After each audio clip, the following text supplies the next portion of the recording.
अस्सलाम वालेकुम। American journal of psychiatry ने एक रिसर्च की है जिसके मुताबिक दोस्ती एक मेडिसिन की तरह है। उनका कहना है कि ये दो चीज़ों में इंसान को बहुत फ़ायदा देती है। पहली बात जो उन्होंने कही, अगर आप ज़िंदगी सुकून से गुजारना चाहते हैं, अगर आप ज़िंदगी इत्मीनान से गुजारना चाहते हैं तो फिर अच्छे दोस्त रखिए। और दूसरी बात जो उन्होंने कही कि अगर आप टेंशन, डिप्रेशन, एंग्जाइटी या परेशानियों से बचना चाहते हैं तो दोस्ती एक बेहतरीन मेडिसिन है। बेलौस दोस्ती बहुत फ़ायदा देती है।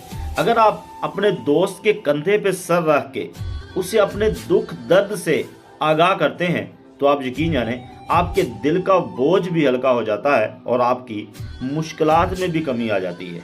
याद रखें, इस दौर में मुखलिस दोस्त मिलना बहुत मुश्किल है।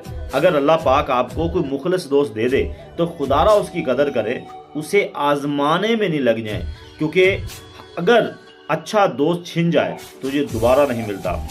हज़रत अली करमुल्लाह वजहुल करीम का इरशाद है कि दोस्त एक हीरे की तरह होता है और हीरा अगर टूट जाए तो ये दोबारा नहीं जुड़ सकता।